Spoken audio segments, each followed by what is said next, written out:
that all men are created equal. Black Man Thinkin. Freedom is never more than one generation away from extinction. We didn't pass it on to our children in the bloodstream.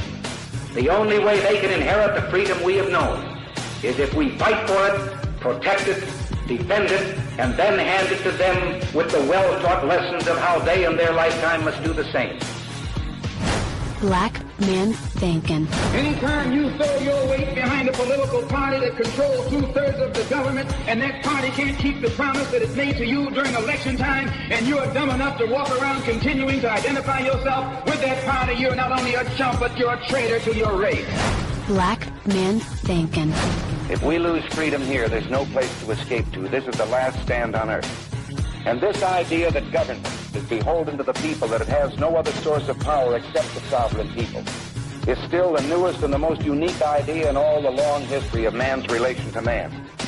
Whether we believe in our capacity for self-government or whether we abandon the American Revolution and confess that a little intellectual elite in a far distant capital can plan our lives for us better than we can plan them ourselves. Black Man Thinkin. In this present crisis, government is not the solution to our problem. Government is the problem. Black Man Thinkin. Stanley Levy, Black Man Thinkin, here on the dominant force in internet conservatism, TalkAmericaRadio.us. Also WDDQ, Talk 92.1 FM in Valdosta, Georgia, WJHC, Talk 107.5 North Florida Talk Radio, FreedomInAmericaRadio.com, and WLBB, News Talk AM 1330 and FM 106.3 in Carrollton, Georgia. Definitely a pleasure to be with you today. Well, let's talk about the Mueller report and the nonsense surrounding that, or just call it the Mueller nonsense, and it just continues to keep giving. Let's break this down. The Democrats suffered an humiliating defeat in 2016 when, after 2 terms of the first black president, black in name only, Barack Obama recommended and came out with the highest possible recommendation, the most qualified person ever to run for president. She served as my Secretary of State honorably. That's bull, but okay, that's what he said. And everybody was on board. Everybody on the left was on board. Hillary, nobody likes Hillary Clinton. People cannot stand Hillary Clinton, but she's a progressive. And therefore, all the liberal media, all the liberal politicians, everybody, almost unanimity was behind Hillary Clinton for president. And it was a done deal. All the polls said so. All the pundits said so. Everybody said so. And then she got smacked in the Electoral College and lost. And when you look at it, it really wasn't close. As a result, the Democrats concluded that Donald Trump must have cheated. And they found Russia, they did this. So after 4 months, and I'm talking about the first 4 months of 2017, and then just pounding, Donald Trump is not legitimate. There's questions about how he won. Really? They forgot that Barack Obama in October, before the election, said that nobody could really do anything to interfere with an election in America. He said that. Those are his words. So somehow, yeah, okay. But then we had a special counsel, kept calling for a special counsel. Somebody's got to investigate this. The American people couldn't have made this decision. Somebody had to cheat. And you had Robert Mueller, conflict of interest and all. And he investigated from May of 2017 until around April of this year. Nearly 2 blasted years. Let's not forget, and this is Attorney General Robert Barr, or is it William Barr? Attorney General Barr, on the 18th, summarizing the Mueller report. As you know, one of the primary purposes of the special counsel's investigation was to determine whether President Trump's campaign or any individual associated with it conspired or coordinated with the Russian government to interfere in the 2016 election. Volume 1 of the special counsel's report describes the results of that investigation. As you will see, the special counsel's report states that his, quote, investigation did not establish that members of the Trump campaign conspired or coordinated with the Russian government in its election interference activities. I am sure that all Americans share my concern about the efforts of the Russian government to interfere in our presidential election. As the special counsel report makes clear, the Russian government sought to interfere in our election process. But thanks to the special counsel's thorough investigation, we now know that the Russian operatives who perpetrated these schemes did not have the cooperation of President Trump or the Trump campaign, or the knowing assistance of any other American for that matter. That is something that all Americans can and should be grateful to have. No collusion. No collusion. No one in the entire United States knowingly, wittingly, or could otherwise be proven to have done anything with Russia to interfere with the election or cause the election of Donald Trump. Period.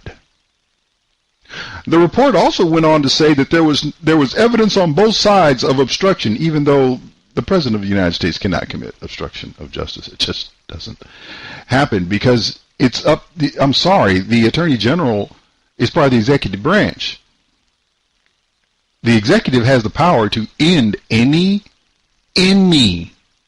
investigation at the government, in the federal government, that he wants. Just no, we're not going to do that. We're not looking into that, and therefore, and that's not obstruction. That's it. That is his prerogative. You may not like it, but that's been the presidential prerogative since there's been a constitution. Doesn't matter who. I believe George H.W. Bush ended a federal investigation specifically because he didn't want it to come back to him, and everybody knew that it would. And I don't recall anybody looking to have him impeached. Of course, he got beat after one term. Nevertheless. So, not surprisingly, Donald Trump getting this news was exultant. You would be too if after 2+ years of people questioning everything about you, you find out that their investigation that was going to prove everything they ever said about you turned out to be a nothing burger. And so Donald Trump sounded celebratory. And they're having a good day. I'm having a good day, too. It was called No Collusion, No Obstruction.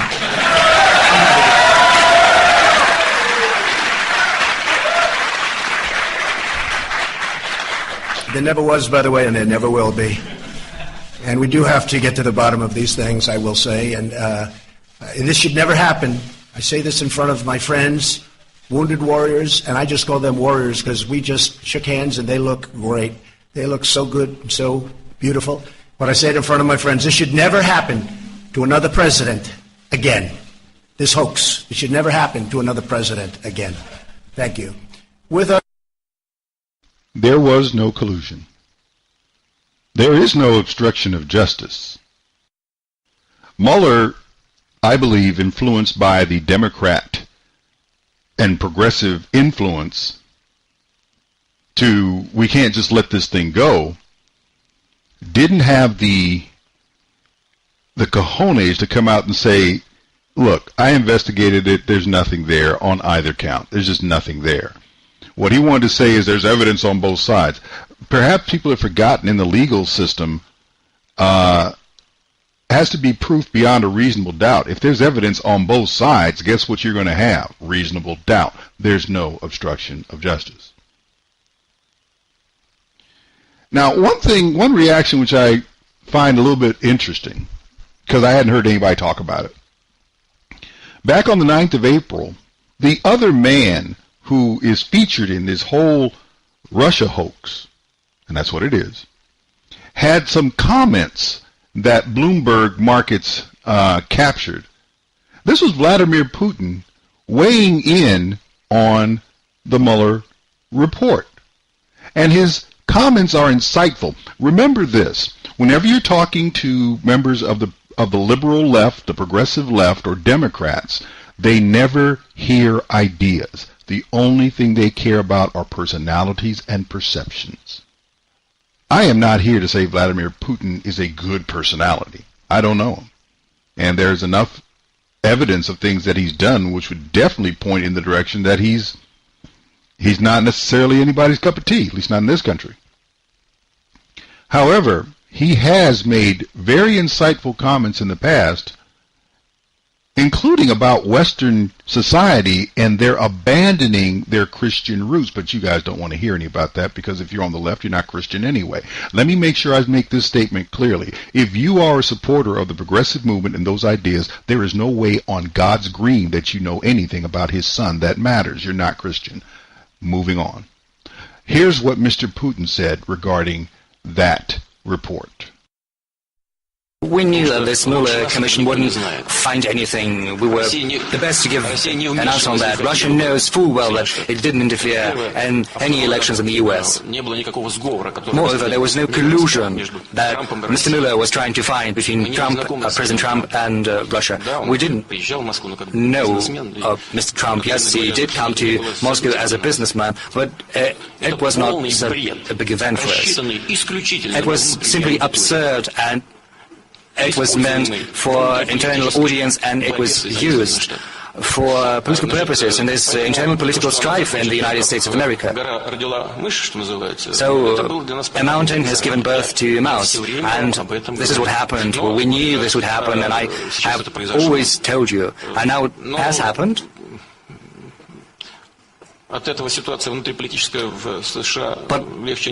that, the situation, the internal political situation in the U.S. has not become any better. There are attempts to find new pretexts to attack President Trump. I'm sorry, I digress. But I think it testifies to a certain element of a crisis in the U.S. political system per se. Just have a look at what is happening. The groups that are mounting an offensive against the legitimately elected president are simply, as a matter of fact, trying to cancel the vote. They do not agree to what the people have said. And it is a crisis of the political system. This is something unseen before. Yes, the pre-electoral campaign can be very harsh, but if a candidate emerges victorious, then the strife finishes and everyone rallies behind the new president to accomplish the national tasks. But this is not what has happened in the U.S. The strife, the division is still there. You see what happened? There are groups that put their group interests above national interests. I'm not trying to defend President Trump. We have many differences. And in his administration, a great many sanctions have been introduced against Russia. This is something we do not agree to and we will never agree to, and we believe that is counterproductive. But should a dialogue be resumed between the U.S. and Russia, a fully fledged dialogue on an equal footing, in particular on issues that present great interest both to us and to the whole humanity, I refer in particular to a dialogue on disarmament, then would be very glad to have that, and we're open and willing to do that. President Trump says he feels vindicated by the Mueller report. President Putin, on a personal level, do you, after everything that's happened, President Trump calls it a witch hunt, after everything that's happened, do you feel happy for him on a personal level at the outcome of the Mueller report? Well, President Trump knows better what a witch hunt is. We know what a witch hunt is, and it is a black page in American history, and I would hate it to repeat once again. I like the line, the mountain has given birth to a mouse. You guys had all this build-up, and you got nothing out of it. He nailed what we have known since the beginning of this. The Democrats lost the election, so the only way they can find a way to save face is to find a way to cancel the vote, to overturn the result. Make it seem as though the American people were crazy, they were out of their minds, something's wrong with them, and as a result, this came up, somebody cheated. Everything but facing the fact that they are not in the American mainstream. And they are willing to destroy the country. They're willing to tear it apart. Because what we're supposed to do after every election, hey, you had your say, we did what we had to do, blah, blah, blah. Now let's go ahead and move forward with the people's agenda. That's not what they want to do. It simply isn't. And as a result, we are not making the type of progress of which the nation is capable. Here is what you have to understand. The economy has gone bonkers. That is much more important than anyone wants to realize. And they want to talk about, well, the president's not a good person. Who cares? Who cares? If we're not at war, if the economy is going well, and more opportunities are in place for the American people within the borders of America, who cares if the president's a nice person? Who cares if you want to hang out with him? I've never hung. There have been 44 presidents before this one. I've never spent a day in the presence of any one of them. I'm not looking to spend a day in the presence of this one. I don't care. What I care about is how my country's doing. My country's doing great right now. And it didn't do well under the prior president. And it didn't do that well under the one that came before him. It spent a time doing okay, and then he went in a strange direction.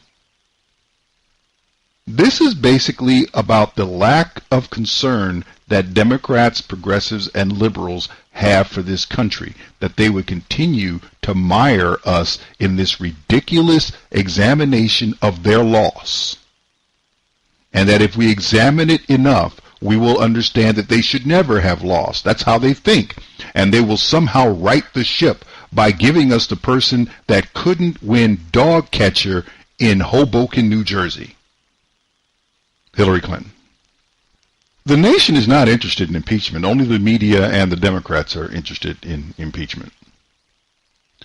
But now you're finding that the Democrats, because they know they have no mandate from the people to do anything to Donald Trump, they're having some disagreements internally. Or more to the point, those who are actually in office and want to stay there are having some disagreements with those who are trying to be the next president of the United States. To politics now, and the shockwaves following the Mueller report. Revelations Democrats sharply divided on how exactly to proceed as President Trump appears to sour on the report after his initial celebratory view. ABC White House correspondent Tara Palmieri reporting from West Palm Beach tonight, where the president is spending the holiday. President Trump spending his Easter weekend firing up his political base, golfing with Rush Limbaugh, and unleashing on Twitter.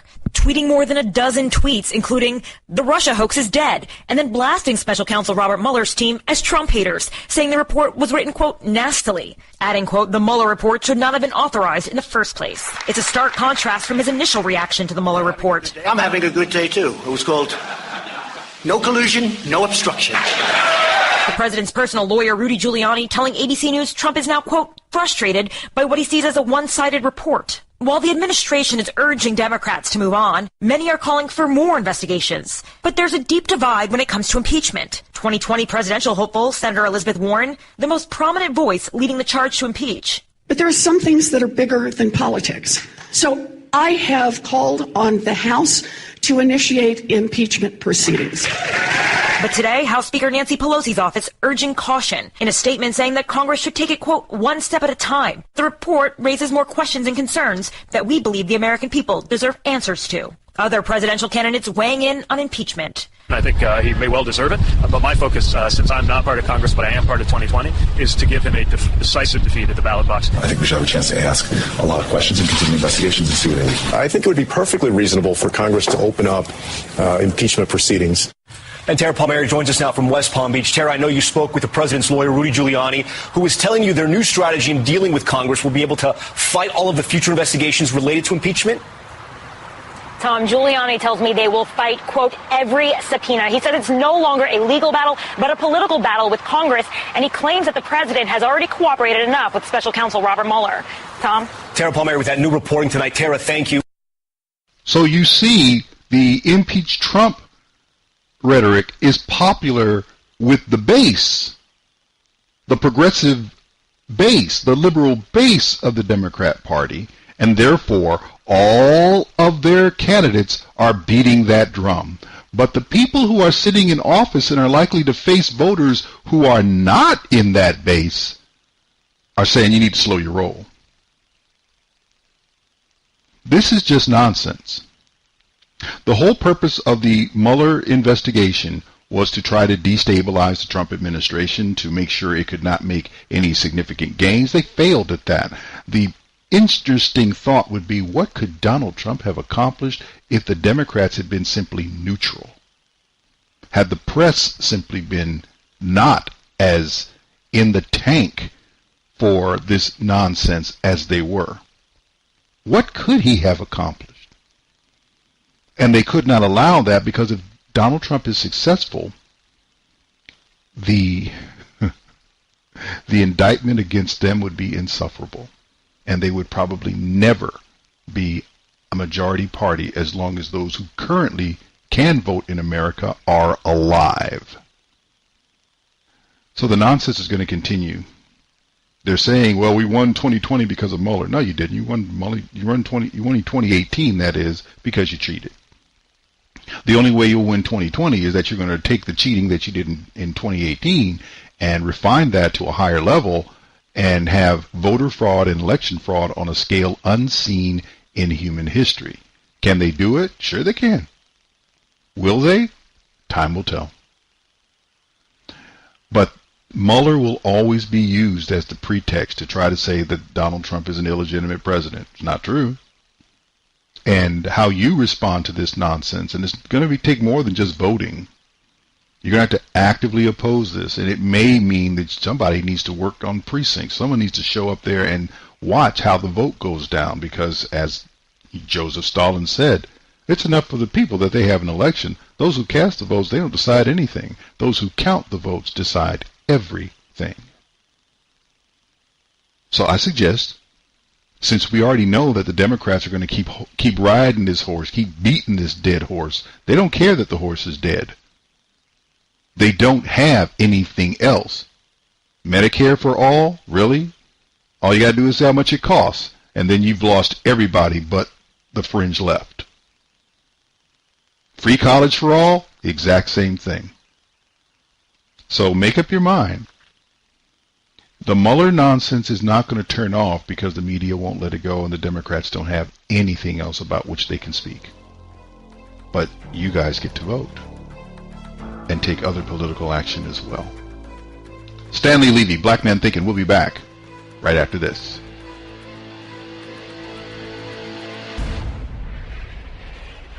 Stanley Levy, Black Man Thinkin' here on the dominant force in internet conservatism, TalkAmericaRadio.us. Also WDDQ, Talk 92.1 FM in Valdosta, Georgia.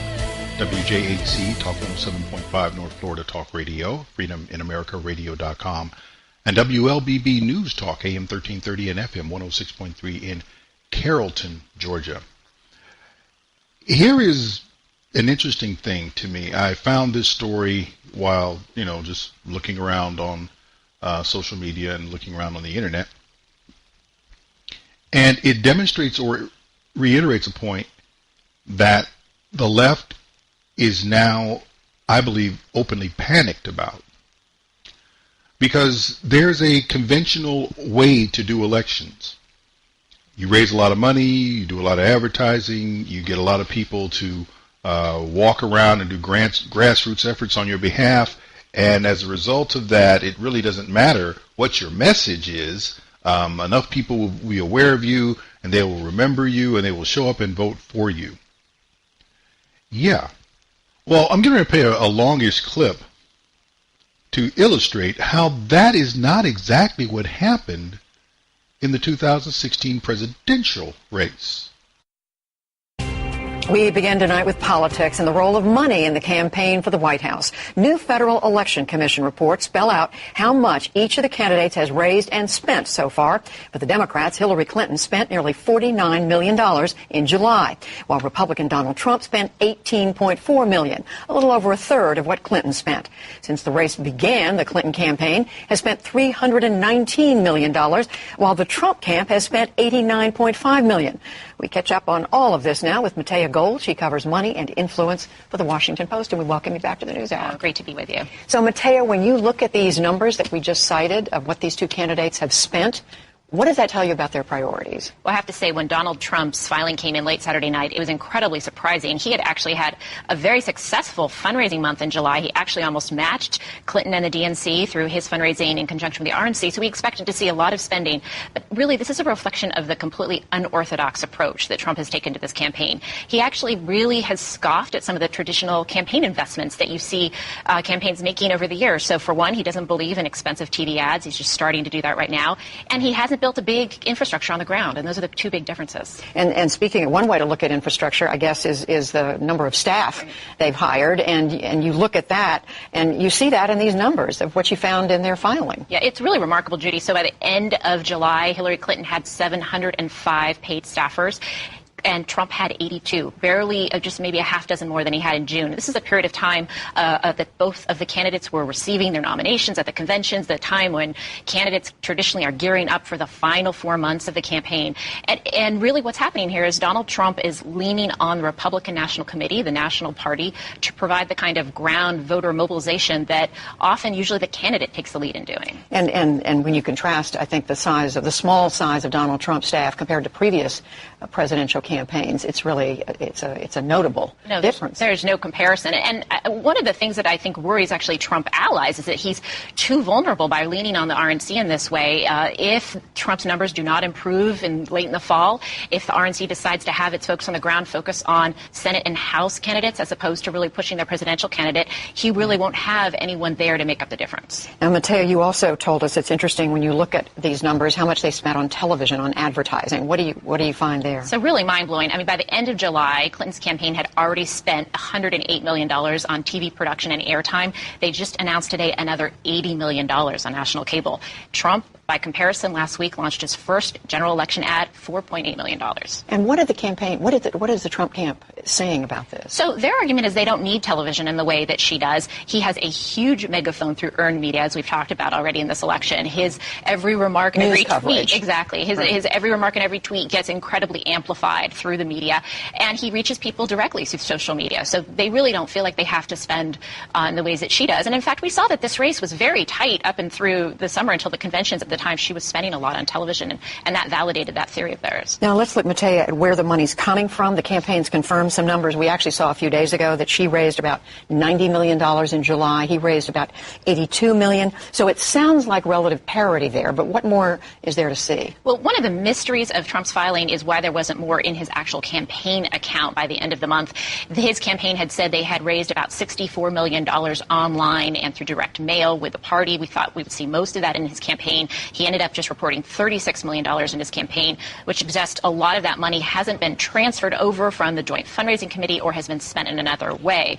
And he had... Let me just stop you there. Explain the difference between the Joint Fundraising Committee and the campaign, those two pots. Yeah, so there's both of the candidates actually are working through two joint fundraising committees. It's basically a committee that raises money for both the campaign and the National Party and splits the proceeds. And so a share of the money that goes into the Joint Fundraising Committee legally goes to the campaign, another share goes to the National Party. And usually the small donations end up with the campaign, and those are really traditionally the most valuable because the candidate controls that money and can really direct those resources. And speaking of small donations, it is interesting how much of the money, to look at how much came from donors giving $200 or less. With Clinton, $62 million, 18% of what she raised. But for Trump, it was over 30%. There's no question that as soon as he finally began fundraising, he tapped into incredible enthusiasm among his supporters and, in fact, caught, I think, the Clinton campaign by surprise with how much money he was able to raise so quickly online through small donors. And he's also put in a large share of his own money, $52 million by the end of July, into this presidential bid. Fascinating. 1 month's reporting is a lot there. Mateo Gold with the Washington Post. We thank you. Thank you. Let's break this down a little bit. Hillary Clinton had spent in the month of July $49 million. Donald Trump spent $18 million. For the campaign up to that point, she had spent $319 million to Donald Trump's less than $90 million. And when she had 705 paid staffers, Donald Trump had 82. Oh, let me remind you, Donald Trump won the election. Let me also let you know that when it was all said and done, Hillary Clinton outspent Donald Trump by more than $500 million. B as in billion, B as in boy billion dollars to lose. And all the people who make their living by watching elections were caught up with Trump. Well, he must be leaning on the GOP establishment and he's really defying convention. No. Relying on the GOP establishment doesn't get anybody a victory. Relying on the American people does, though. Donald Trump had a message. And it wasn't a don't you like me message, how qualified I am message. It was a here's what I'll do for you message. One that actually matched what the American electorate had been asking of the federal government since at least 2008. At least since then. Why do I bring that up? Because let's remember that Donald Trump won the election, and now let's go to a state that was historic in its participation as part of the Trump winning coalition. That was the state of Wisconsin. Wisconsin is a reliably Democrat state, but Donald Trump carried that state in 2016. They recently had a Supreme Court election. The Supreme Court justices are elected officials in the state of Wisconsin. And here is some information about that, which is just interesting. The New York Post ran a story on April 13th. And the title was, This Tiny Election Proves Trump's Coalition is Alive and Well. Less than a month ago, conservative Judge Brian Hagedorn was a dead man walking as he raced against liberal Judge Lisa Neubauer for a seat on the Wisconsin Supreme Court. The local press portrayed him as an anti-gay extremist and a bigot. They called out the Christian school he founded for its code of conduct stipulating no sex outside of marriage between a man and a woman. Never mind that that particular code of conduct is common practice at private religious schools across the country. The Democrats seized on the moment. Outside money poured in from groups like Planned Parenthood and former Attorney General Eric Holder's National Democratic Redistricting Committee, funding ads that portrayed Hagedorn as a radical. Oh, yeah, like this one. It's supposed to represent ethics, equal justice, and the rule of law. But behind this robe is a Wisconsin judge with an extremist agenda. Brian Hagedorn personally pocketed thousands from an anti-gay hate group, took a free junket to Mexico, and Hagedorn tried to strip hospital visitation rights from gay partners while running a school that bans students, teachers, and parents for being gay. Money from hate group, discriminatory views. Brian Hagedorn's unfit for the Supreme Court. Yeah, he's unfit. Because he's not on board with the homosexual agenda. Therefore, he shouldn't be a wow, okay. They did all this. And this is similar to what happened in the special election for Georgia's 6th Congressional District in 2017. You had John Ossoff running against Karen Handel. And they spent more money on that campaign than had ever been spent. And this is mostly money coming from outside of the state to support the liberal and progressive John Ossoff. He lost. You have the same thing going on in a blue state, or at least a purple state. Wisconsin is nobody's idea of conservative, not at the state level.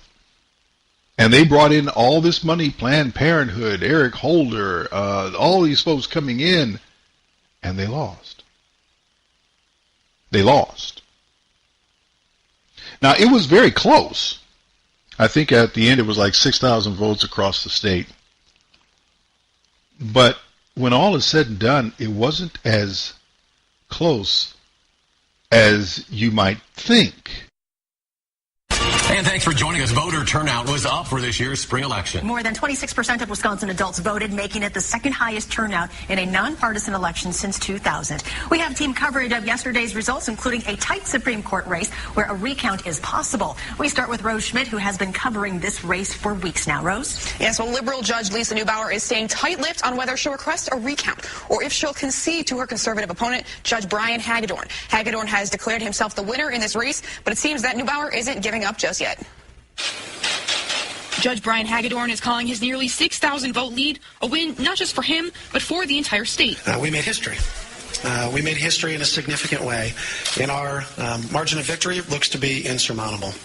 I've been incredibly humbled by the support that we've received all across the state of Wisconsin. But the election results are catapulting his opponent, Judge Lisa Neubauer, into action, asking for donations and volunteers to ensure accurate election results. We need to make sure that every last vote is counted, and that's going to take a little time. Neubauer posted this video to Facebook thanking those who've supported her campaign. And though she did not mention whether she'll request a recount, county clerks are already preparing in the event of one. So the next few days, as it goes through canvass, there could be something that is discovered. It's unlikely. Dane County Clerk Scott McDonald says clerks will go through the unofficial results in the next week, and if a recount is requested, the numbers would likely change slightly in Dane County. They're always a little bit different.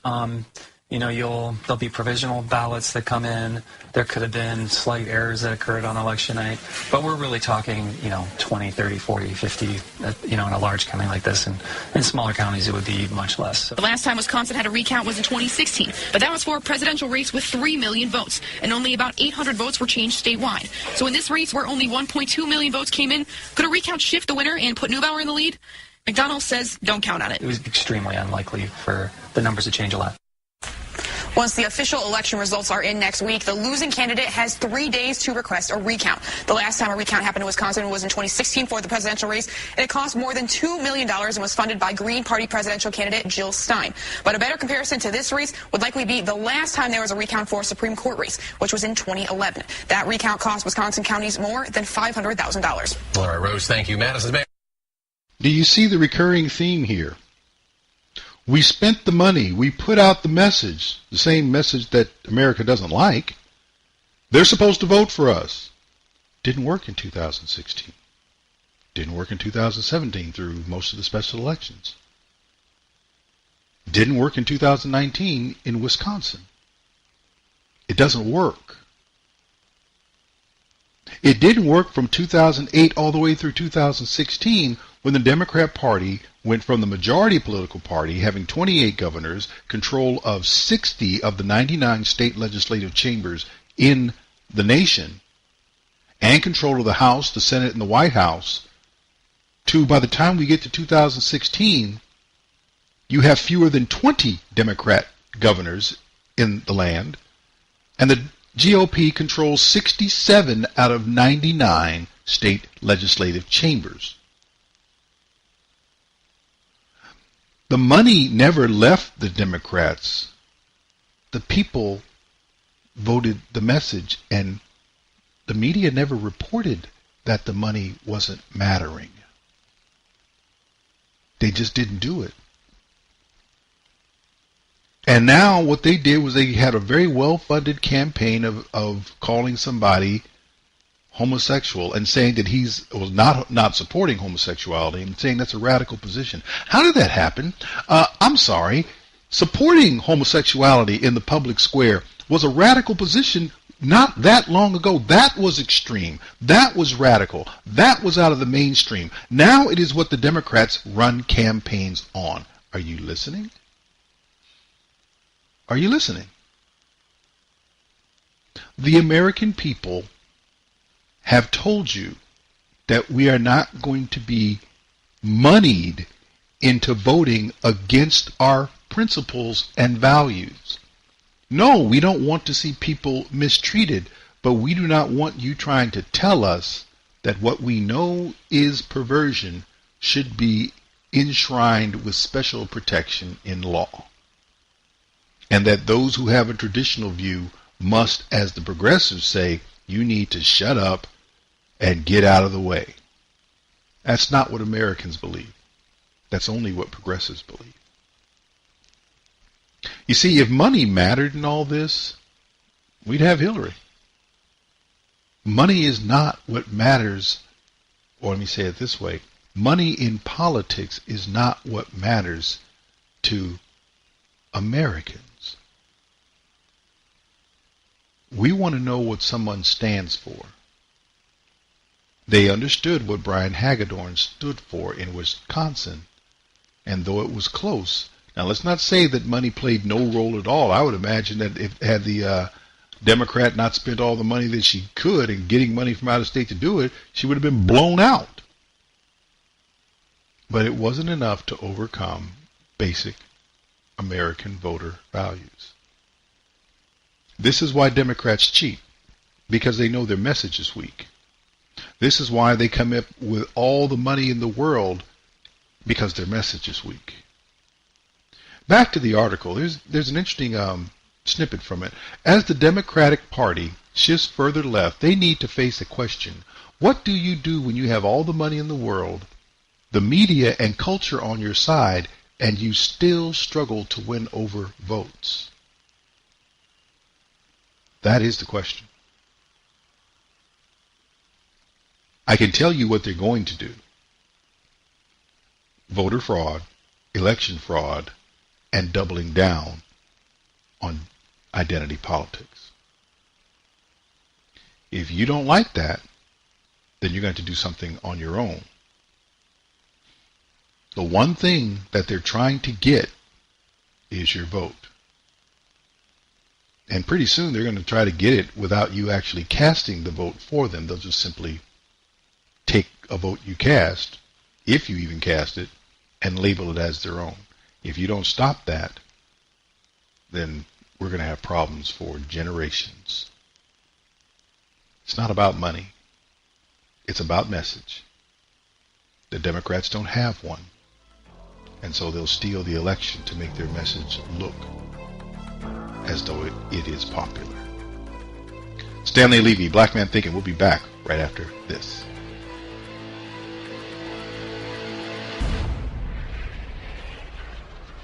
Stanley Levy, Black Man Thinking, here on the dominant force in internet conservatism, TalkAmericaRadio.us, also WDDQ, Talk 92.1 FM in Valdosta, Georgia, WJHC, Talk 107.5 North Florida Talk Radio, FreedomInAmericaRadio.com, and WLBB News Talk, AM 1330 and FM 106.3 in Carrollton, Georgia. Final segment of this first hour. So I always find it interesting when progressives, Democrats, liberals, go out of their way to play dumb regarding something they did in order to make other people appear dumber. And invariably, the people they try to make look dumber are the electorate. Case in point, back on the 10th of April this year, Attorney General Barr appeared before the Senate talking about the Affordable Care Act, Obamacare.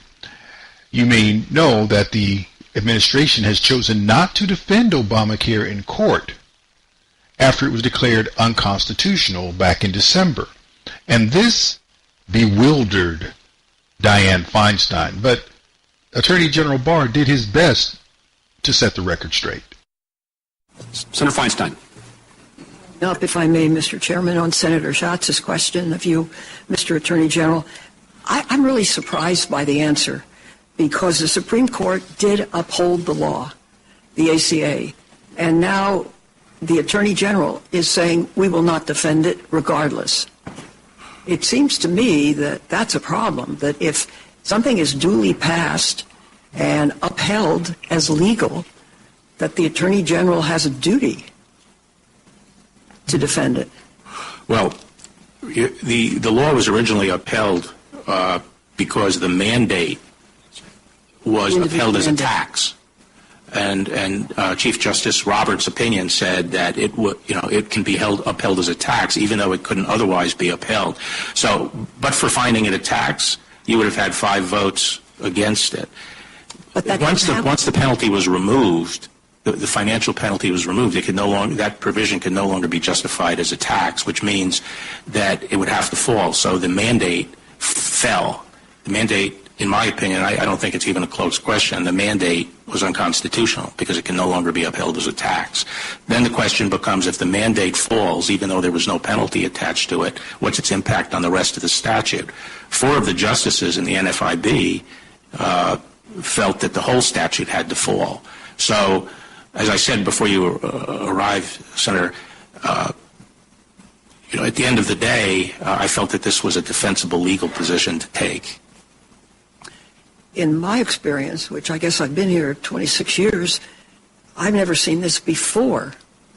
that a decision like this would be made by one individual on the basis of what has been a huge decision legislatively and signed by a president based on, I'm not sure quite what, despite what you said. So who was the one individual? Me? No. Oh, okay.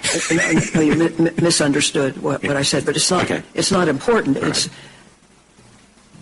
so you're saying, despite the fact that the Supreme Court of the United States upheld what has been a major law, duly passed, duly signed by the president, that you're just not going to defend it.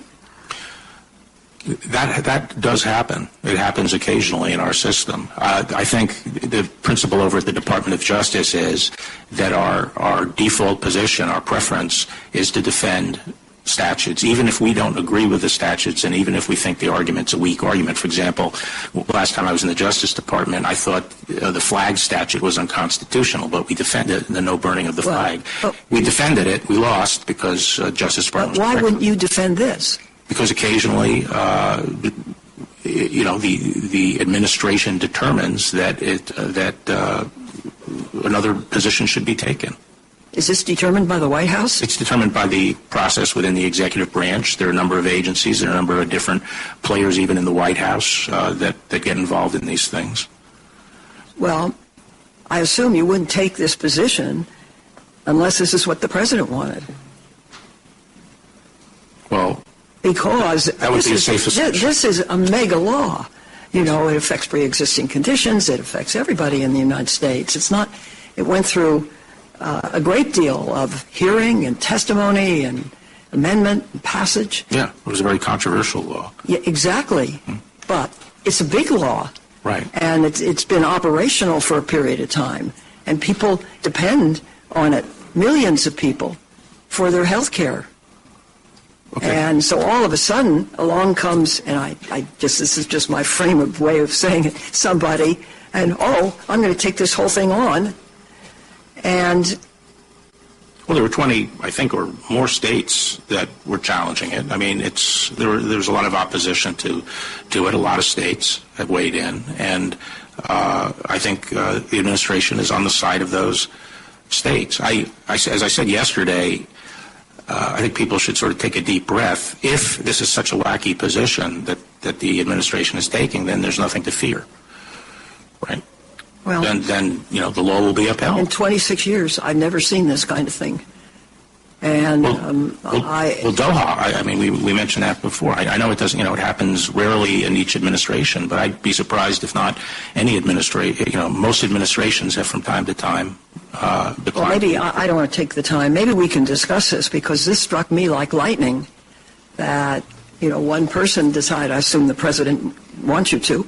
That made this decision, and everything that was done by way of proper legislative action has been taken, and signature of a president.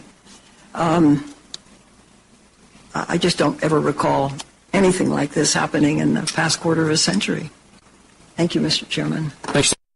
That is one disingenuous hag. So first of all, let's make sure we're clear about this. Obamacare has been found unconstitutional on a number of occasions in federal court.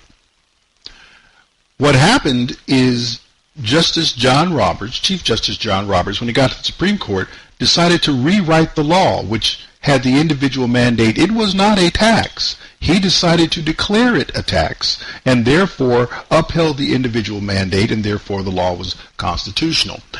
Enter Donald Trump. He wins election. As part of passing, I think it was the Tax Reform Act, part of that was stripping out the individual mandate, the payment fines associated with the individual mandate, and therefore Justice John Roberts' argument for making it constitutional with the way of the dodo bird. It's gone. And after that was done, it was then again tested in court and found to be unconstitutional. It's dead as a doornail. Dianne Feinstein knows this. Why she wants to try to act as though she doesn't. She's not trying to convince Attorney General Barr. She's not trying to convince her colleagues. She's not trying to convince herself. She's trying to convince you. And she says this has never happened in her 26 years, a quarter century on the court. So I guess in 2011, which was less than 26 years ago, which means she was in D.C., she just doesn't remember that this occurred. The Obama administration has changed course on same-sex marriage. The Justice Department says it will no longer defend the 1996 Defense of Marriage Act, which defined marriage as only between a man and a woman. CBS News Chief Legal Correspondent Jan Crawford is in Washington this morning with more on that. Jan, good morning. Good morning, Jeff. Yeah, President Clinton signed this law into effect, and it denies federal benefits to gay and lesbian couples, even in those states where they have a right to marry. Now, gays and lesbians say it violates their rights, and they filed lawsuits across the country challenging it. And the Obama administration has defended the law for the past 2 years. But Attorney General Eric Holder has now told congressional leaders the administration has concluded it is unconstitutional and should be struck down. This decision is a major victory for gay rights, and it possibly paves the way for same-sex marriage nationwide. And on such a contentious issue, Jeff, the reaction here has been fierce. Conservatives like former presidential candidate Mike Huckabee are blasting the president, saying he's imposing his own personal beliefs and ignoring the will of the people. It's very disappointing that he would ignore what has been overwhelming in terms of the voter preference. Now, that decision is obviously expected to provoke this heated political battle with Congress. It's highly unusual for a president to say his Justice Department is no longer going to defend an existing federal law. Jeff? Jan Crawford in Washington. Jan, thanks very much. Dianne Feinstein said she's not seen this in her 26 years. DOMA was duly passed. It was signed by a president. She was in the Senate when that occurred, when Bill Clinton signed DOMA. And now she's around a little bit later when our good friend Obama decides that, oh, well, it's unconstitutional, we won't defend it. How is that different than what Donald Trump did? Because I'm sorry, I don't see it. They're playing you. They want you to be stupid, and they have been working to make you stupid for most of the last 2 generations, particularly through the education system, so that you would not be able to do the simple reasoning that the Attorney General put before her, that you would find that somehow confusing. There's nothing clearer than what he explained to her. Understand that liberals and progressives hate laws that use logic, common sense, and what is commonly found in nature. They disagree with those things profusely. And they will fight tooth and nail to get you to believe that you are somehow dumb for still believing in such archaic notions as people of the opposite gender should be the only ones getting married. I'm going to turn this over to my good friend Ron Edwards, and after that we'll be back with Hour 2 of Black Man Thinking. Just as I predicted, there is no there. Hello, I'm Ron Edwards. On today's page from the Edwards Notebook, after nearly 2 years of investigation, thousands of subpoenas, hundreds of warrants, witness interviews, and many lives ruined financially, the special counsel confirmed that the Russian government-sponsored efforts to illegally interfere with the 2016 presidential election, but did not find the Trump campaign or other Americans colluded in those schemes. Be that as it may, the Democrats are hell-bent on being a never-ending source of political torture to President Trump and are hoping they can prevent the president from successfully carrying out his duties as president. Democrats and Rhino Republicans are still smoldering over the election of Trump because he is the first president since Ronald Reagan to consistently put American interest over that of the United Nations or any other nation that has taken advantage of the U.S. Hopefully there will soon be an investigation into the illegal acts taken to begin the Mueller investigation in the first place. I'm Ron Edwards.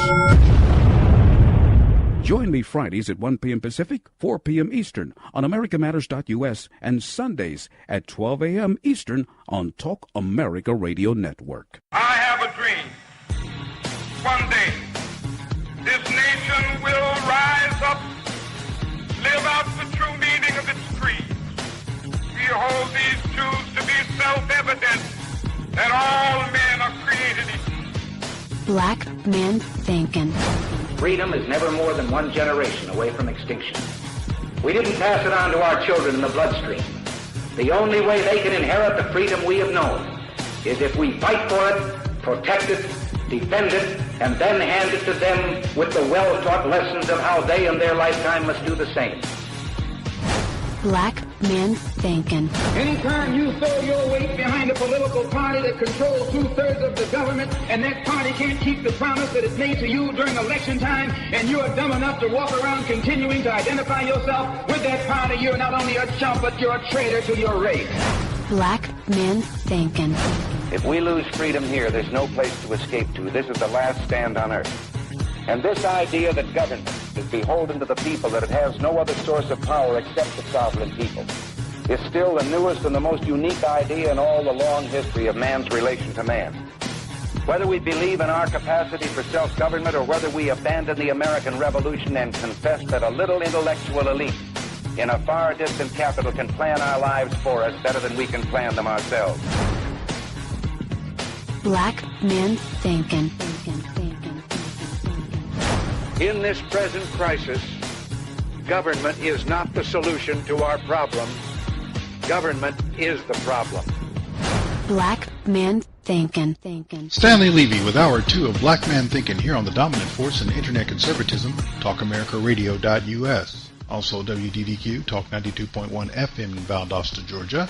WJHC, Talk 107.5 North Florida Talk Radio Freedom in AmericaRadio.com, and WLBB News Talk AM 1330 and FM 106.3 in Carrollton, Georgia. I know this Jussie Smollett case has dragged on for quite a while, and many of you are pretty tired of it, and on certain counts I am as well, but I just discovered something about that case which is beautiful. For those who need a refresher, Jussie Smollett, back in, I believe it was January or February, I think it was late January, fabricated a story about two white men who supposedly attacked him, and the motivation for the attack was both racial and homophobic. They didn't like the fact that he was a black homosexual, and therefore they beat him up, poured bleach on him, put a rope around his neck. All of this turned out to be fake. Not only were his attackers not white racists and homophobes, they were black people who knew him well and actually had a connection to the show Empire, upon which Jussie Smollett was, and I put that in past tense, was an actor. The investigation that uncovered the ruse resulted in 16 felony counts against Mr. Smollett. They were dropped by the black female state's attorney in Cook County. Something about black female state's attorneys always lets me know that something bad is going to happen with regard to black heterosexual males, black law-abiding heterosexual males, and the electorate that has any common sense. Always seems to happen. Can't trust them. Nevertheless, we got something that was very interesting. When this thing broke, the Cook County State's attorney took this unusual step that she probably didn't have to take in order to give the appearance of impartiality. It was a pretty exciting evening following the Smollett case. Late this afternoon, we learned that the Osundario brothers, Abel and Ola, showed up at the Cook County Criminal Courts building. Their attorney was spotted going into the grand jury room. Police say that ended up a meeting with police, prosecutors, the brothers, and their attorney, not the start of the grand jury. Then the controversial Cook County State's Attorney Kim Foxx recused herself. Her office issued this statement. Out of an abundance of caution, the decision to recuse herself was made to address potential questions of impartiality based upon familiarity with potential witnesses in this case. And there was confirmation that Smollett pleaded no contest back in 2007 in Los Angeles to a DUI, providing false information to police and driving without a license. The day started with that standoff, police insisting they wanted Smollett to come in for that follow-up interview because of evidence that came out of the interrogation of the Osundario brothers. Smollett's team didn't say no, they just made no plans to show up. The legal eagles watching this case say eventually time is going to run out for Smollett. If he doesn't submit to that interview, eventually police will work to get charges, get a warrant, and they'll go pick him up. And as we can see now, steps are being taken with the state's attorney's office. Shannon? All right, Mike Tillman live for us in Chicago. Thank you very much, Mike.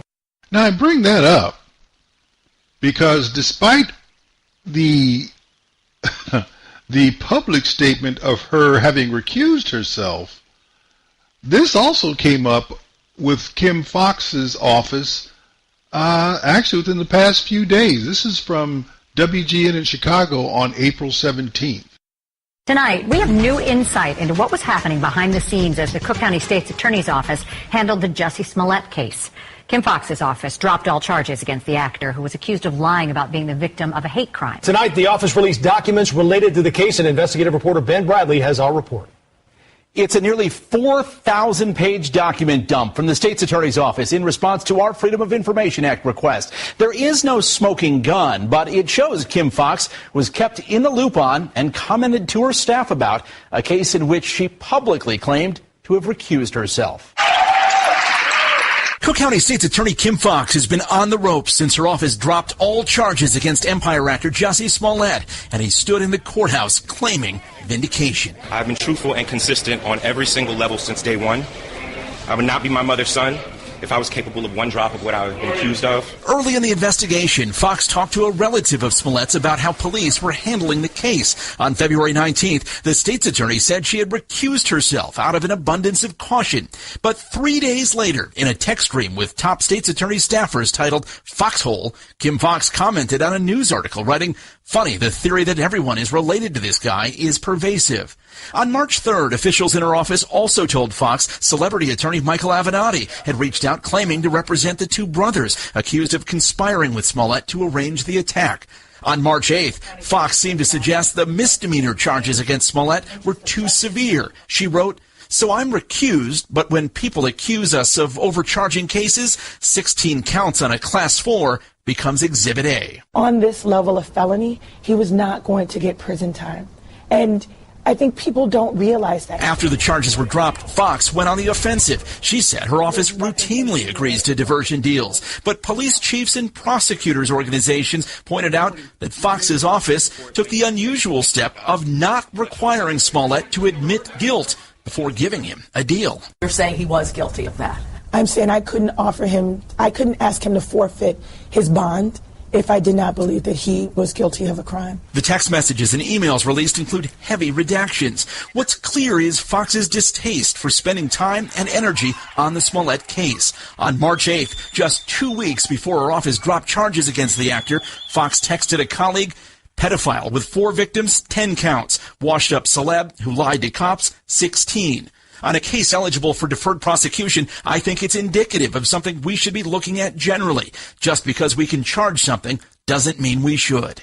In a statement, Fox says she only discussed the case with her office after the indictment became public in an effort to review office policies and make sure charging authority was used properly. She has said she is open to an outside review of how her office handled the case. Fox called on the Cook County Inspector General to take a look. President Trump has said the feds are looking into it. Ben Bradley, WGN Investigates. I have a question for you. Can you imagine what the response would have been had Jeff Sessions, after accusing himself from the Russia probe, was sending texts or other communications to Department of Justice staff giving his opinions about what was going on? I mean, what do you think recusal means? Okay, but that's what happens when you're a liberal or a progressive. The interesting thing about the decision that Ms. Fox made to drop all charges, and of course now that is starting to backfire a little bit on her, is it actually made things worse for Jussie Smollett legally and financially. The city of Chicago is suing Empire actor Jussie Smollett after he refused to reimburse police for the cost of an investigation into an alleged hate crime police say he staged. Chicago is seeking more than 3 times the amount of damages previously requested. Dean Reynolds is in Chicago with how the potential cost for Smollett could go even higher. Dean, good morning. Good morning. This civil lawsuit was filed just 16 days after the state's attorney here dropped all criminal charges against the actor, despite initially saying that the case against him was quite strong. That decision outraged the mayor and the police, and it left a lot of people here wondering why. According to the lawsuit filed by the city late Thursday, more than 24 police officers and detectives were involved in the 2-week investigation. They racked up more than $130,000 of overtime pay. City code allows Chicago to collect up to 3 times the amount of damages sustained, which could be as much as $390,000. Evidence sealed in the criminal case could be unsealed if this civil case goes to trial. Smollett might have to testify as a witness, where he presumably would have to talk about the evidence the police say proves he lied. Now, Smollett has said he is innocent, and his attorneys say it's the city of Chicago that owes him an apology. But if the city wins this lawsuit and Smollett continues to refuse to pay up, his bank accounts could be frozen. Gail? Yeah, story not over yet. Thank you very much, Gene. Absolutely delicious. So he is under the impression that he has escaped, but now, since the city has filed a civil lawsuit, not a criminal suit, he could end up paying 3 times what they asked him for, and if he doesn't pay up after he loses the lawsuit, which he most definitely will if it were to go to trial, he could have his assets frozen. I love it. The other thing, of course, for him is he's been written off of Empire. He was up for a role on a Broadway show, and he's been removed from consideration there. The walls are closing in financially on Jussie Smollett. He can maintain his innocence as much as he wants. He can also maintain poverty in the process, because he's not making much money anywhere anymore. And even with his departure, the ratings on the Empire show have dropped through the floor. This is something that I believe that, yes, 50 Cent, Curtis Jackson, he talked about this as far back as 2015. He said when they were taking a ratings hit then, he said it's just too much homosexuality on the show. He called it gay stuff. But that was it. There was too much focus on that. And folks don't really want to see that. And now when you find out all that stuff you've been focusing on, dude be lying. Dude be lying. And the ratings fall even further. So this is wonderful. So I have a Negro homosexual who's about to get dragged, not on social media, which hardly matters, even though that's happening, but he's going to get dragged through the civil courts, where the burden of proof compared to criminal court is low, and the costs associated with losing are very high, 3 times what they're asking for. He's going to have to settle. And like he said, if it goes to trial, what was sealed becomes unsealed, and all your stuff is out there. Plus, you still got a triple price tag hanging over your head,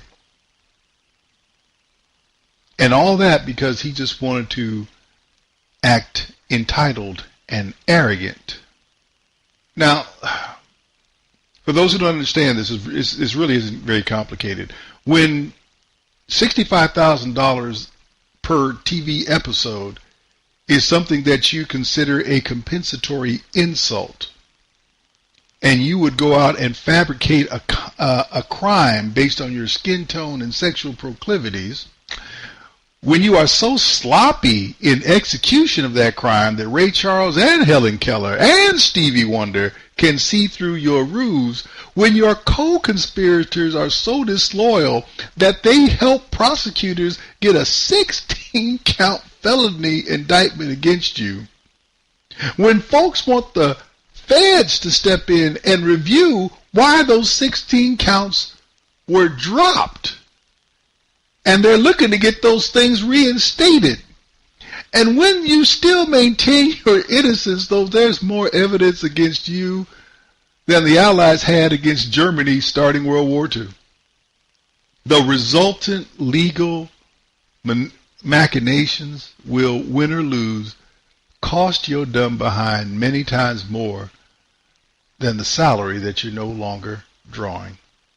It's a beautiful thing.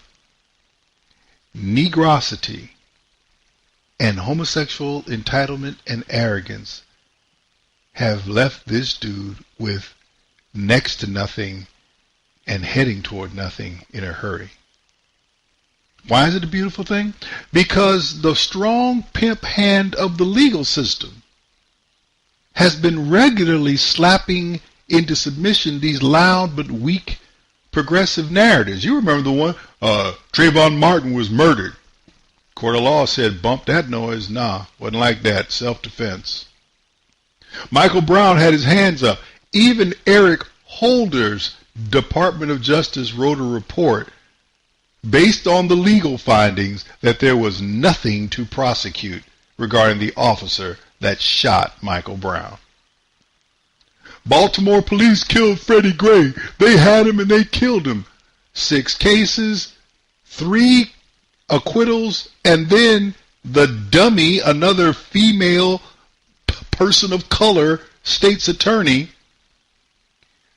learned her lesson and didn't even bring the final cases to trial because she was getting waxed.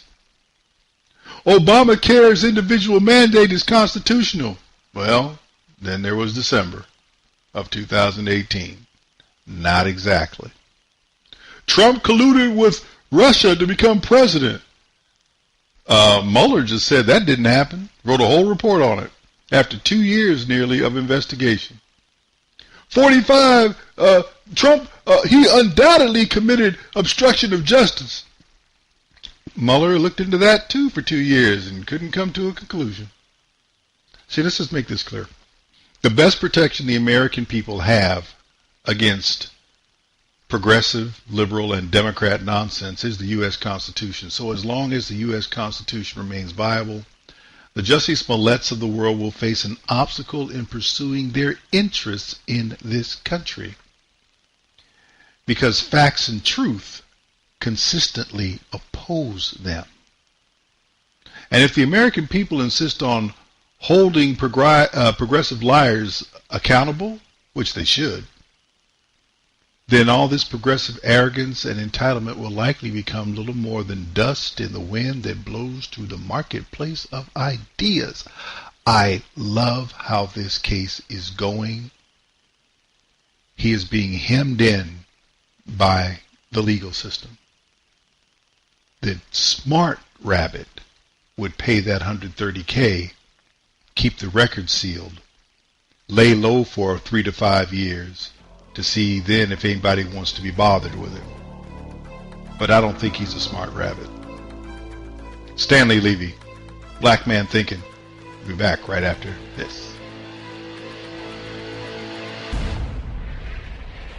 Stanley Levy, Black Man Thinkin, here on the dominant force in internet conservatism, TalkAmericaRadio.us. Also WDDQ, Talk 92.1 FM in Valdosta, Georgia, WJHC, Talk 107.5 North Florida Talk Radio, FreedomInAmericaRadio.com, and WLBB News Talk, AM 1330 and FM 106.3 in Carrollton, Georgia. Well, as the Democrat race for the nomination heats up and all of the fringe elements come in, we now have a old woman, or a middle-aged woman, she's not old, weighing in, and she is just like all the other progressive white women before her, are now going to talk to the black man about how things can be made right for him in this country, and she has picked the subject of reparations. One of your signature campaign promises is reparations for Africans and African Americans. So in order to implement this plan, we would have to reallocate that money from somewhere else. So where do you think we can allocate this money from? Well, first of all, it's not a zero-sum game. So, when people want to do things like tax cuts for the very, very wealthiest, or invasions, invasions of countries that didn't even do anything to us, nobody asks where they're going to reallocate the money from. The issue of reparations is an issue that speaks to what I was saying before. We need to get real in this country. We need to talk about what's really going on in this country. I don't believe that the average American is a racist. I actually don't. But I do believe that the average American is vastly undereducated about the history of race in the United States. And at the end of the Civil War, there were 4 to 5 million slaves in the United States. And General Tecumseh Sherman promised at that time 40 acres and a mule for every former slave family. That money, well, most of the time that acreage was not given. Even when it was given, most of the time it was taken away. The economic gap, and remember that 2.5 centuries of slavery was followed by 100 years of what today we would call domestic terrorism. You know, what do you call lynchings if not domestic terrorism? What do you call Ku Klux Klan if not domestic terrorism? Full-on institutionalized white supremacy and segregation. Even though we answered that with the Civil Rights Act that dismantled segregation, the Voting Rights Act that gave equal rights of voting to black people, even that we started chipping away at since 2013. We have mass incarceration. We have racial disparity in sentencing. This is not a debt we can afford to delay any longer. The economic restitution for 2.5 centuries of slavery followed by 100 years of domestic terrorism. Germany has paid $89 billion to Jewish organizations since World War II. And in 1988, Ronald Reagan signed the American Civil Liberties Act, where all surviving prisoners from the Japanese internment camps during World War II were paid between $20,000 and $22,000. It's simply a debt we owe. This country will not heal until we take a serious moral inventory. People, a nation must undergo the same level of deep moral inventory, admission of our character defects. Racism is a character defect. Let's end this. Let's fix this. Let's solve this. Reparations won't end everything, but it will be a profound gift. It implies a mea culpa. It implies a recognition of a debt owed, and therefore it carries not only economic power, but spiritual force. Whatever it costs, it's time to do this. One of the most eloquent horse manure statements you will ever hear, filled with one-sided facts and some blatant inaccuracies. The first one is the obvious one. The man's question was very direct. It was a black man. He was a law student at Howard University. And he's asking the question, well, okay, if you're going to do this, where's the money coming from? And like every progressive that exists, when you ask them a question about how to pay for the things that they want to do, they never have an answer. She simply did not answer. She made a comment about tax cuts for the wealthy and finding the money for that. What she fails to know or fails to state is that in the history of the United States, 5 times have tax rates been lowered.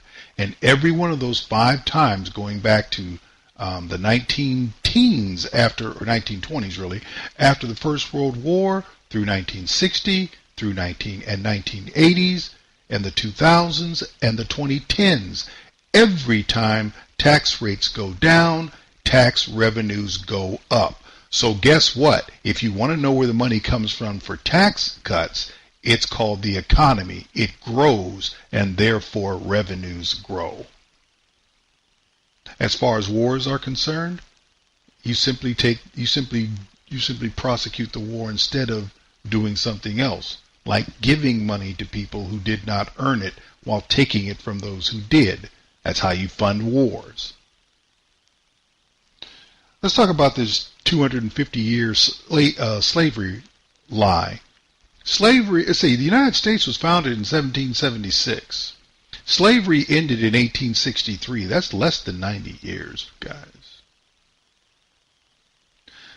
If you want to talk about the 250 years, then you got to put at least 2/3 of that on Great Britain, on England. Are you going to include them in the conversation? I'd love to hear what the Queen says about your request for reparations. She is going to tell you the same thing that the American people are.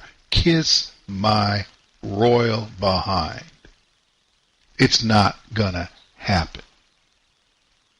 And then the whole thing about a promise of 40 acres and a mule, the American government never made that promise. William Tecumseh Sherman made a statement that he had no authority to make, and the federal government said, we ain't going like that, because this land has legal and rightful owners. You cannot simply take their land and give it to somebody else because it makes you happy.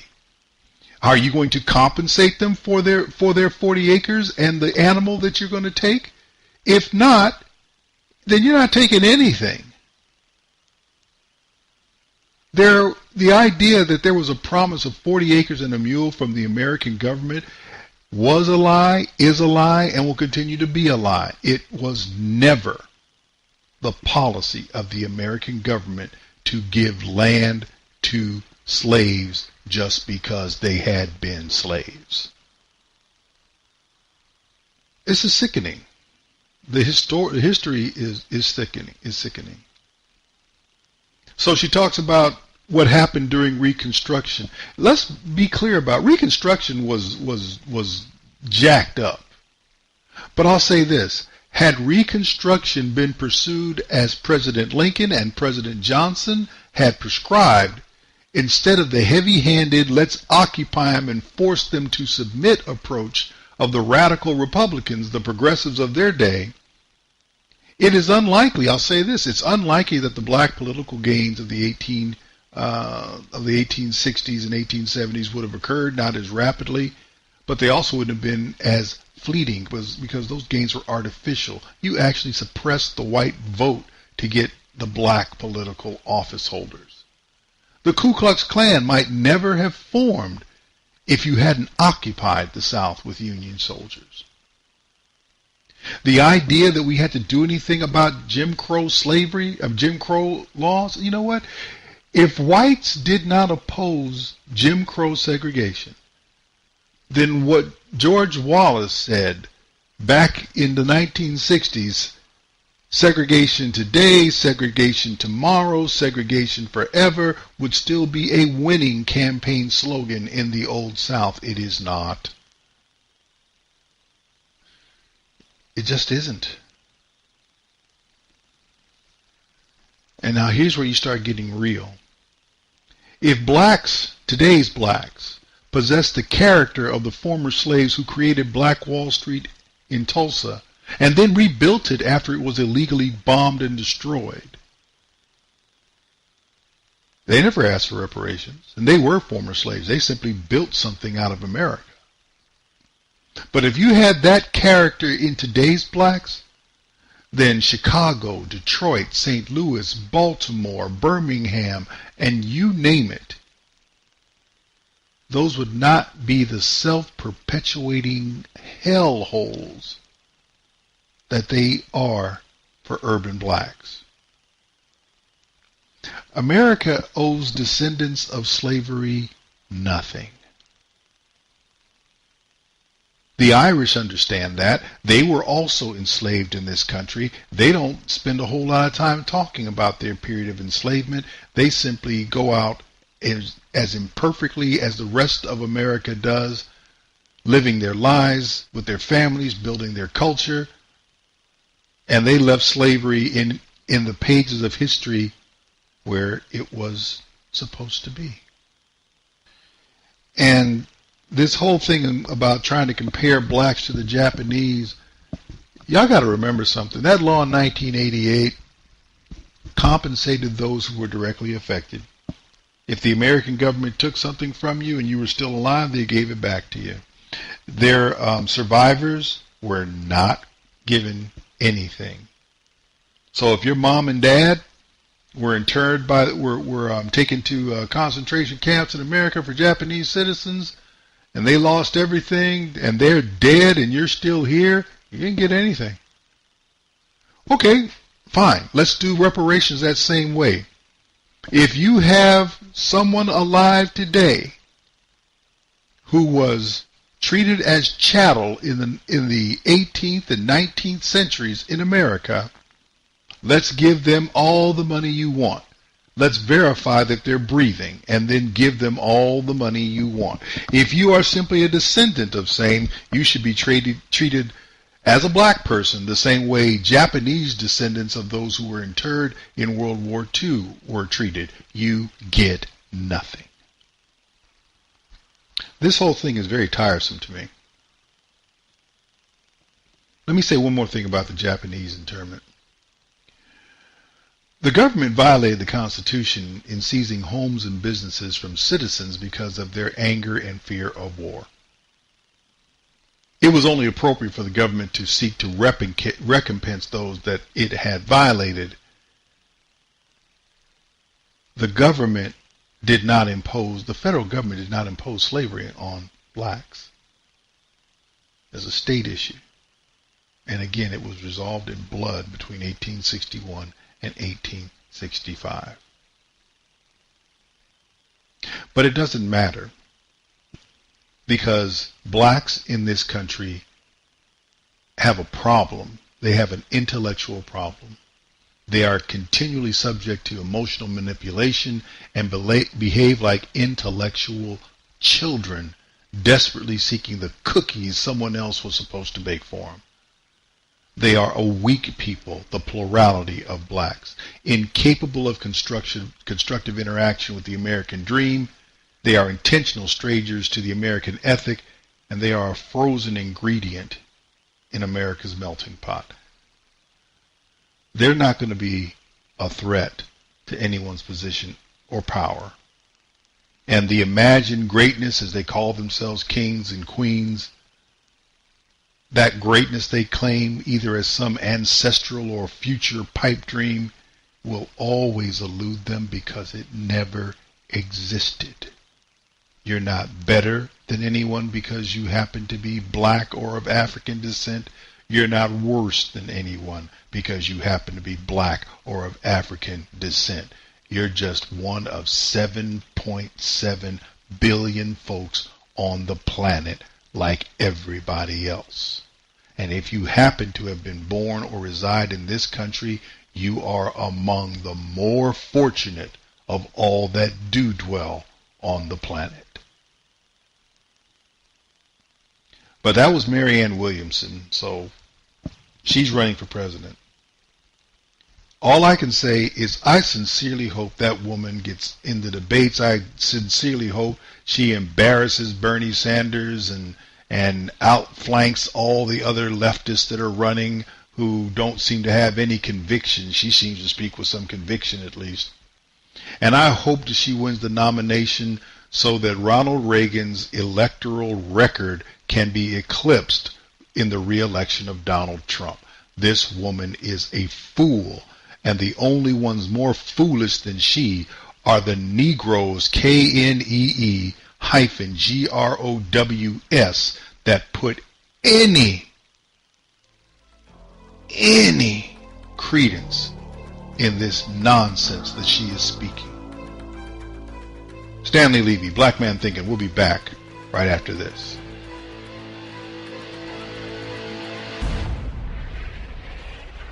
Stanley Levy, Black Man Thinkin', here on the dominant force in internet conservatism, TalkAmericaRadio.us. Also WDDQ, Talk 92.1 FM in Valdosta, Georgia, WJHC, Talk 107.5, North Florida Talk Radio, Freedom in AmericaRadio.com, and WLBB News Talk AM 1330 and FM 106.3 in Carrollton, Georgia. Final segment of the show. This is neither easy nor fun for me to discuss. And I'm calling this segment Giving Up While Holding On. And it's directed toward black folks, people of color. With all the problems that they have, they hold on to this notion, this false notion, that there is unity, there will be unity, and if we would just support each other, go out and buy each other's products, go get a business. And the first problem with blacks is not a lack of business, it's a lack of family. And when I say I'm not talking about the fact that you happen to be related to somebody by blood, but that there is actually something behind that blood relationship. There are interactions, there are regular interactions, there are nuclear families. Try finding that in the black community these days. There are generations of people working with the same idea, with the same creed as a family, not just as a black person, not just as an American black person, but as a family. They carry confidently and proudly their grandfather's surname, their father's surname. And that name has meaning to them, as opposed to just something that was found on a birth certificate because your mother doesn't have that last name. That's the problem with black folks. Because when you don't have a family creed, it's easy to fall into crime. It's easy to have life be cheap. Very easy. Because you don't see any value in your existence. You can't tie it to anything. There's something to be said about calling yourself a particular name. I'm a Johnson. In my case, I'm a Levy. In somebody else's case, I'm a Santa Cruz. In someone else's case, I'm a Mueller. Whatever. And have that name automatically carry statements about your values, your character, and your ethic. You don't have that going on in the black so-called community to the extent you have it in other communities, and you don't even have it among blacks to the extent you did a scant 6 decades ago. And while people are still holding on to this idea of black greatness and we gonna get it together, people, really? No, a people that leads the nation in violent crime per capita is not going to get it together. A people who leads the nation in sexually transmitted disease infections is not going to get it together. A people who lead the U.S. in abortions per capita, not going to get it together. A demographic that has nearly 8 of 10 of their children born bastards, not going to get it together. You didn't care enough about these children to make sure they had a name when they left the womb. You're not going to get it together. These things need to change before you can get it together. A demographic in which only 32% of the men and 26% of the women, are married to anyone of any race. You're not going to get it together. These things that I just spoke, they are etched in the front of my mind. They stay there. And I mean that. They don't go away. They don't go anywhere. But something happened this weekend that triggered the thoughts and really made me just shake my head. I'm a member of a club, and we're all black. We all count ourselves black. I'm the only one in that group who thinks the way I do. But we get together at each other's homes. We have a rotating meeting. We go to different homes, and we play cards. We play bid whist. And when it's your turn to host the party, you're responsible for the food, the refreshments. You provide the cards, and we pay cash prizes. You're responsible for the prizes. You do all that. And this month is my month. I'm designated to do it in the month of April. And I'm not big on party planning. I take path of least resistance, so I'm not going to make food. I'm going to go buy it. And my standby for this, because I like barbecue, I'm black, and everybody I know who's black likes barbecue, including the people in my club. So I go to a particular barbecue place that has a very good reputation. The food's very good. And I've been doing that for years. Hey, my month's coming up. I know exactly where I'm going to go. I know what I'm going to get, and everybody's going to be cool. So I went to this barbecue place that I always go to. Been going there for years. And I called before I went, and a young lady with an Hispanic accent answered the phone, and that was not something I can recall experiencing before. Didn't bother me. I just found it odd. I went to the store because they weren't taking phone orders. They said everybody has to come to the counter. I can understand that. The Saturday before Easter Sunday, yeah, there are going to be a whole lot of folk trying to get barbecue and just trying to keep everything in front of them. I understand that. I go and stand in line to place my order. I get to the window and I look behind the counter. There's not a single black worker there. Let me check that. There is one black worker, but she's not quote unquote American black. She's African. And you can tell by her pattern of speech that she is African. Everyone else was Hispanic. And that tells me everything I need to know with what's wrong with the economics of the so-called black community.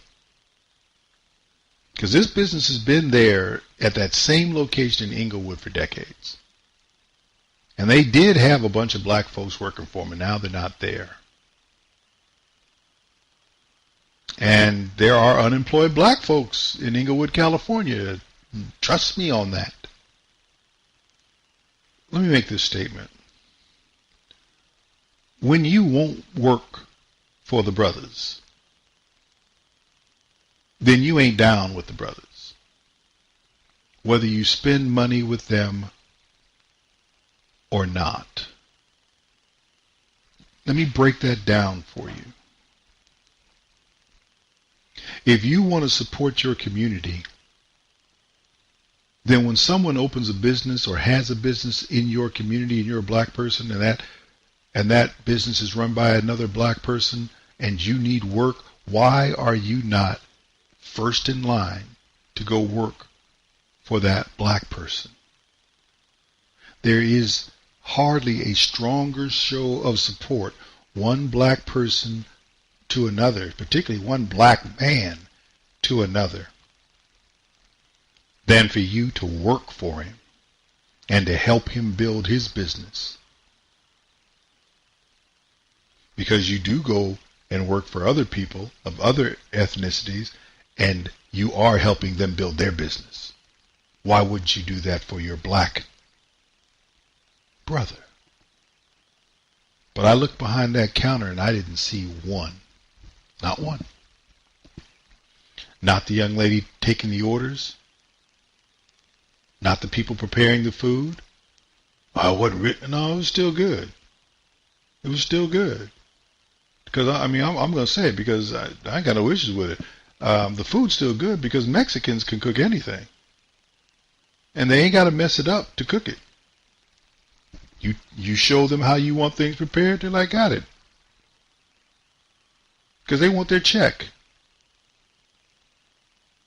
The food was excellent, as always. There was just no sign of a black person providing the work effort to produce it. Now, this much I can say about black business owners. They're looking for people who want to work. And they would prefer to hire people who, quote unquote, look like them. The problem is, the people who should be taking these jobs as blacks, they're more interested in an EBT card than in a paycheck. They're more interested in discussing reparations than negotiating for hours and shifts. They have much more interest in how drunk or how high they may get this weekend when they're off than they have in putting in an honest day's work and building that camaraderie. Now, don't get me wrong. Blacks aren't the only ones who have non-blacks working in their business. You can go to Chinese restaurants and You can find that everybody behind the counter isn't Chinese. But what I noticed there is that the Chinese have no problem hiring Mexicans to do the cooking. But the Mexicans aren't running the restaurant. They may be in the kitchen, but they're not running the restaurant. They have other Asians doing that. And if you go to a Mexican business, you're very likely to find that a family affair. I'm in the position, by God's grace, where it's a family that takes care of my lawn. And they come and they do a wonderful job. It's a gentleman who comes out with his sons. And his sons are teenagers. I grew up at a time when black folks would do the same thing. Black man had a business, maybe he had a garage, he had a landscaping business, and he had children, particularly sons, and they were coming up and they were working in that business. It's hard to find that with black people today, particularly when compared to other ethnic groups. If you're not willing to work together, including to the point where you would submit your effort to some other black man who would compensate you for what you've done, you can't tell me. You cannot tell me, you cannot convince me that you are down for the cause. And someone will ask, well, Stan, would you work for a black man? You don't get it. Yes, I would. There are certain things I would want from him the same way I want from any other employer.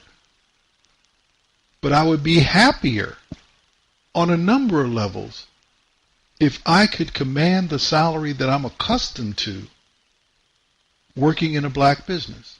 It would be wonderful for me. But I haven't seen too many of those opportunities. And unfortunately,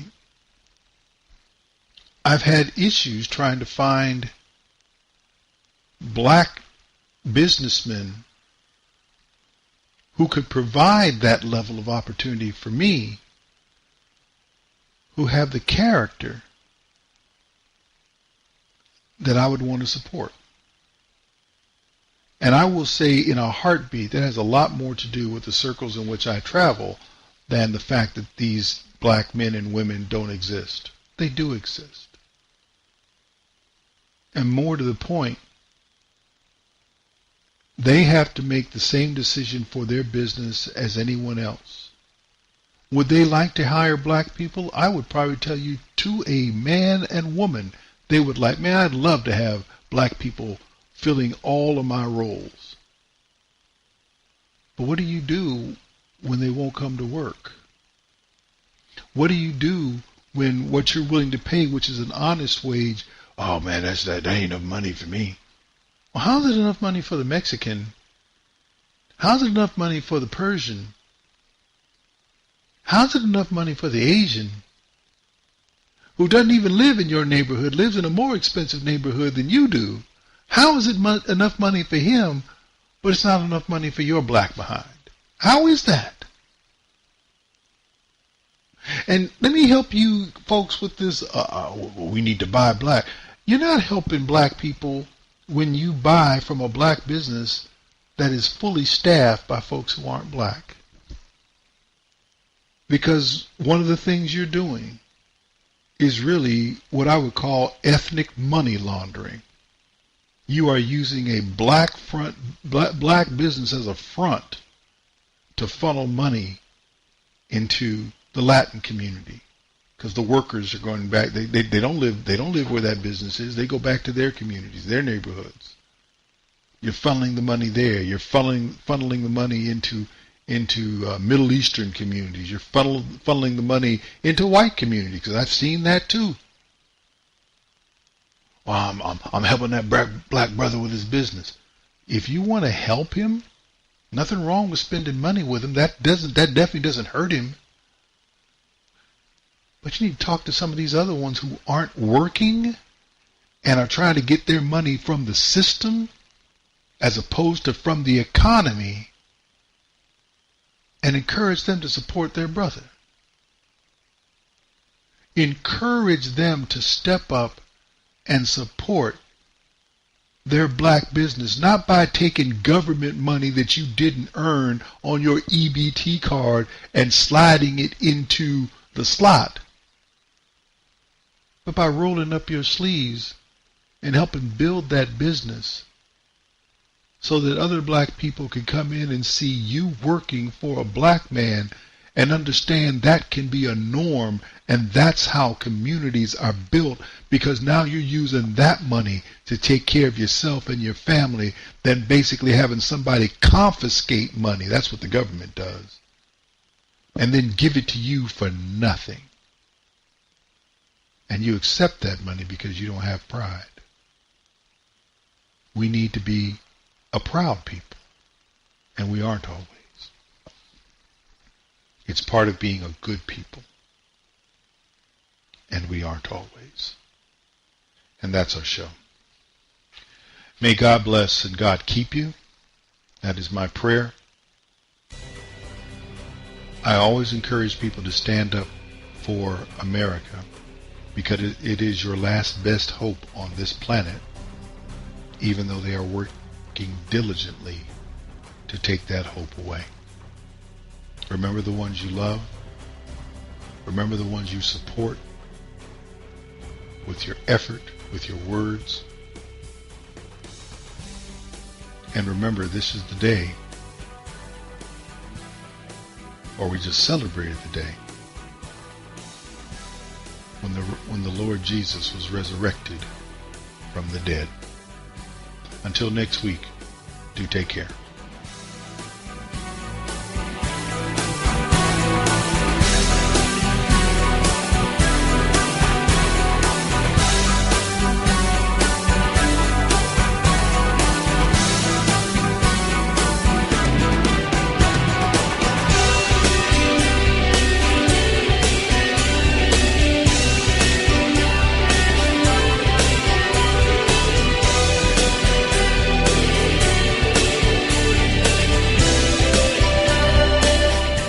Listening to Black Man Thinkin' with your host, Stan Levy. Join Stan midnight to 2 a.m. That's late Monday night into early Tuesday morning. And find him on the web at Black Man Thinkin' without the G. That's blackmanthinkin.com.